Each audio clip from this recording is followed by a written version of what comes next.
मुद्दई लाख बुरा चाहे तो क्या होता है, वही होता है जो मंजूर खुदा होता है। कल का पूरा दिन वाईटी पर इतना गंदा बीता। बहुत सारे क्रिएटर्स बिलो द बेल्ट बात कर रहे थे, मतलब ऐसी बातें जिसे सुनने के बाद आप यही सोचेंगे कि क्या हम इनको फॉलो करते हैं, क्या ये इन्फ्लुएंसर है। अगर ऐसे गाली देने वाले लोग इन्फ्लुएंसर हैं तो फिर उनके फैंस को खुद शर्म आनी चाहिए। हालांकि मुझे लगता है कि फेसबुक पर अब ये गंदगी परोसने का एक नया ट्रेंड चल पड़ा है, क्योंकि मैं बहुत दिनों से देख रही हूँ, ऑब्जर्व कर रही हूँ कि जो क्रिएटर है, छोटे क्रिएटर, वो गंदगी फैलाते जा रहे, क्योंकि उनको लगता है कि नेगेटिविटी पर ज़्यादा व्यूज़ आते हैं। तो खैर, वो उनकी अपनी सोच हो सकती है और वो अपनी सोच के साथ आगे बढ़ रहे हैं। और कल औरतों के बारे में भी बहुत कुछ बोला गया। दूसरा पक्ष कल पूरे दिन खामोश था, लेकिन शाम को उन्होंने अपना पक्ष रखा, जो कि रखना भी चाहिए था, क्योंकि उनसे जनता बार बार सवाल कर रही थी। वो क्रिएटर आज के क्रिएटर नहीं है, वो बहुत सालों के क्रिएटर है और उस बहुत सालों में उन्होंने अपनी इज्जत बनाई है। 16 लाख लोग उनको फॉलो करते हैं, 16 लाख लोग को वो इन्फ्लुएंस करते हैं। तो जाहिर सी बात है उनका ज़्यादा दबदबा रहेगा वाईटी पर, लेकिन उन्होंने अपने दबदबे का कोई फ़ायदा नाजायज़ नहीं उठाया। उन्होंने जो बात कहनी थी वो सीधे सरल तरीके से कह दिया। जबकि दूसरा पक्ष कल पूरे दिन 10 बार लाइव आया, एक बार नहीं, 2 बार नहीं, 3 बार नहीं, 4 बार नहीं, 5 बार नहीं, 6 बार नहीं, 7 बार नहीं, 10 बार उसे अपनी बात को लोगों तक पहुंचाने और कन्विंस करने तक के लिए 10 बार लाइव आना पड़ा। सोचिए, अगर किसी की बात में जान है, किसी की बात वाकई में सच है, तो क्या उसे 10 बार अपनी बात लोगों के सामने रखनी पड़ेगी? क्या उसे पूरे दिन में 10 बार लाइव आके लोगों को ये बतानी पड़ेगी कि मैंने जो बोला था वो सही है? आप खुद जवाब दीजिएगा। इसका जवाब मैं नहीं दूंगी, इसका जवाब आप सब दीजिएगा।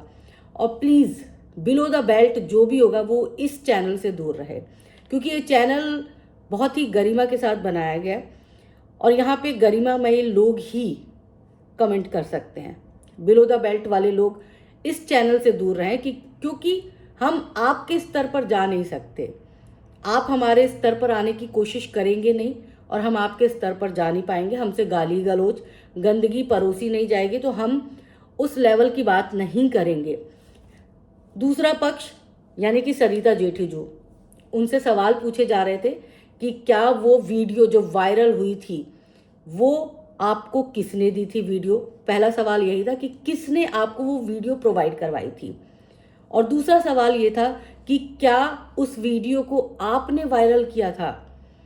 इसका जवाब दे दिया है। पहला सवाल जो था उसका जवाब उन्होंने दिया है कि ये वीडियो जो वायरल वीडियो थी वो हमें जगत दीदी की ही खास, उस वक्त जो खास थी दोस्त, उसने हमें प्रोवाइड करवाया था। तो आप सब अपने अपने अंदाजे लगा लीजिएगा कि उस वक्त खास कौन था। आज से 6 से 7 महीने पहले की बात है, ये जून जुलाई की बात है, जब जगत भैया और सरिता जी का विवाद चला था, जब अमित मिश्रा का चैनल जिस पर 48 स्ट्राइक अचानक से आ गया था, ये उस वक्त की बात है। तब बहुत बवाल हुआ था, लेकिन उस वक्त हमने, क्योंकि हम उस वक्त एंटरटेनमेंट से जुड़ी चीज़ें कवर करते थे, तो इसीलिए हमने इस मैटर को देखा भी नहीं था, इस मैटर को सुना भी नहीं था और इस मैटर पर ध्यान भी नहीं दिया था। लेकिन चूंकि ये मैटर अब हम भी कवर कर रहे हैं, तो इसीलिए हम इस मैटर को बहुत ही अच्छे तरीके से, शालीनता से आप सबके सामने रखना चाहते हैं। दूसरा सवाल, उसका भी जवाब उन्होंने दिया कि नहीं, हमने वो वीडियो वायरल नहीं करवाया है। जगत भैया खुद उस वीडियो को लोगों के सामने लेकर आए थे। हम तो बार बार मना कर रहे थे, लेकिन जगत भैया लेकर आए थे, तो इसमें हमारा कोई लेना देना नहीं है। हमने एक बार भी इस वीडियो को जो है वो जनता या किसी क्रिएटर को नहीं दिया। तो 2 चीज़ें क्लियर हो गई हैं। साथ ही साथ उन्होंने एक और चीज़ क्लियर की, और बहुत ही तरीके से क्लियर की। मैनिपुलेट कैसे किया जाता है वो कल आपको पता चला होगा। जब हल्का जी अपने मैसेज पढ़ रही थी तो बहुत विनम्र होके पढ़ रही थी, बहुत धीमी आवाज में पढ़ रही थी। ऐसे लग रहा था कि वो किसी को बहुत प्यार से बोल रही हैं। और जब वो सामने वाले का मैसेज पढ़ रही थी, यानी कि सरिता जेठू जी का मैसेज रीड कर रही थी, तो उनमें अचानक से एग्रेशन आ रहा था, गुस्सा आ रहा था। उसको पढ़ते हुए उनका पारा हाई हो रहा था। आज ठीक तो लोगों को कल लगा कि यार नहीं नहीं नहीं, सरिता जेठू जी तो गलत है, क्योंकि वो तो देखो इस अंदाज में बोले, क्योंकि उसने अपना अंदाज बदल लिया था। आज वही मैसेज, सेम मैसेज जब सरिता जेठू जी पढ़ रहे थे तो उन्होंने अपने मैसेज को अपनी तरह से पढ़ा। यानी कि जिस टोन में उन्होंने पढ़ा, वो टोन कहीं से भी गलत नहीं लग रही थी। और उस टोन को सुनने के बाद कहीं से ऐसा नहीं लग रहा था कि वो दबाव बना रही थी, या वो ये चाहते थे कि ये मामला बढ़े, या फिर ये मामला जो है वो उन्होंने शुरू किया था, या फिर इस पूरे मामले के षड्यंत्रकारी वही थे, साजिशकर्ता वही थे। कहीं से भी नहीं लगा। हालांकि कल वाले माफ कीजिएगा, हल्का के वीडियो से जो 2.5 घंटे उन्होंने लाइव किया था, उसमें भी कहीं नहीं लगा था कि ये गलत है। लेकिन उसने मैनिपुलेट किया, उसने अपनी जनता के सामने कुछ ऐसे बात की कि उसकी जनता जो है वो उसी बहाव में चली गई। उनको लगा यही सबूत है, यही सबूत है। लेकिन उस सबूत में कुछ नहीं था, खोदा पहाड़ निकली चूहिया। इन्होंने अपनी बात सिर्फ रखी, इन्होंने जो चीज़ वो कहना चाहती थी, जो चीज़ वो सुलझाना चाहती थी, उससे रिलेटेड बातें हो रही थी। और दोस्ती यारी में अगर कोई किसी को ये कहता है कि यार मेरी चीज़ सुलझा दो, यार ख़त्म करो इस बवाल को, मैं बवाल नहीं चाहती, तो ये गलत नहीं है। यहाँ पर सरिता जेठू जी सही साबित हुए हैं। उनको सुनने के बाद लोग यही कहेंगे कि भाई हल्का जी तो खेल करने के चक्कर में थी।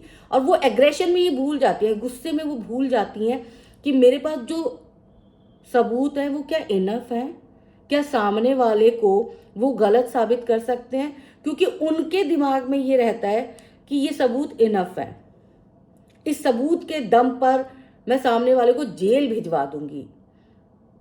पर सामने वाले का जैसे ही पॉइंट ऑफ व्यू आता है तो चीज़ें दूध का दूध और पानी का पानी हो जाता है। आप सामने से आगे बढ़कर मदद करने के लिए कहती हैं कि मैं मदद करूंगी, और उसके बाद आप चीज़ों को ऐसे उलझाती हैं, ऐसे उलझाती हैं कि चीज़ें उलझती ही चली जाती हैं, सुलझती नहीं है। तो प्लीज़ आप मत उलझाइएगा। और इस पूरे मामले में अभी तक जो जगत भैया और जगत दीदी का मामला जो हुआ है 2-2.5 महीने पहले वाली, उस पूरे मामले में आप हल्का की जो भूमिका है उस पर गौर करिएगा। बहुत ही संदिग्ध भूमिका रही है। सैरोगेसी पर सवाल इन्होंने उठाए, जगत दीदी से शादी वाला बात इन्होंने की कि वहाँ पे फ्लैट लेंगे, ये लेंगे। मैसूर वाली बात इन्होंने की। याद होगा आपको, मनीषा बार बार बोल रही थी, जगत भाभी बार बार बोल रही थी, तुमको मैसूर वाली बात पता थी ना, तुमको मैसूर वाली बात पता थी ना, तुमको मैसूर वाली बात पता थी ना। दूसरी तरफ से अगर मैं गलत होंगी तो मेरे बच्चों को ये हो जाएगा, मेरे बच्चों को वो हो जाएगा, मेरे बच्चों को। बहुत तमाशा किया था उस वक्त भी।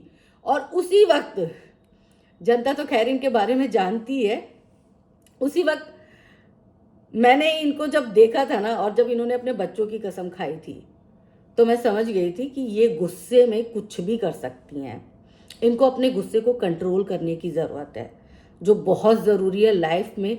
अपनी फैमिली के लिए तो है ही, खैर ये अपनी फैमिली अच्छे से देख सकते हैं, तो मैं उस पर कोई कमेंट नहीं करूँगी।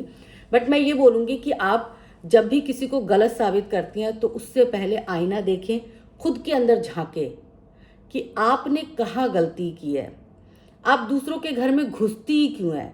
आपको क्या मतलब है किसी के घर में घुसने का? आप अपने घर में खुश रहिए, सेटिस्फाइड रहिए, लेकिन नहीं, आप आगे से कांटेक्ट करती हैं, दूसरों के घर में घुसती हैं, वहाँ के सारे राज अपने पेट में लेती हैं और बाहर आते उल्टी कर देती हैं, और वो भी गंदी वाली उल्टी करती हैं। वो जो राज आपको पता होता है ना, उसमें आप 4 चांद भी लगाती हैं।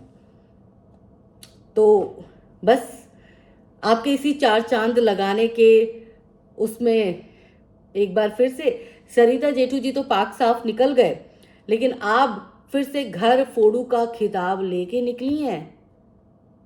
इस बार कोशिश करिएगा कि कोई सबूत अगर लेकर आए तो सबूत स्ट्रांग होने चाहिए। अगर आप खुद को बोलती हैं कि मेरी फैमिली में लॉयर हैं, बहुत लॉयर हैं, तो मुझे लगता है कि आपको ठोस सबूत का मतलब भी पता होना चाहिए।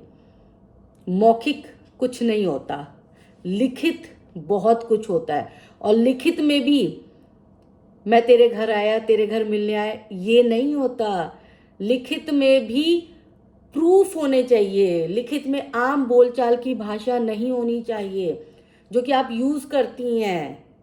और प्लीज एक रिक्वेस्ट मैं बहुत आपसे करना चाहती हूँ, देखो आप बिलो द बेल्ट मत जाइए। आपने कल कहा था कि जो पैनल पे, दूसरे के पैनल पे बैठी औरतें वो बाजारू औरत हैं।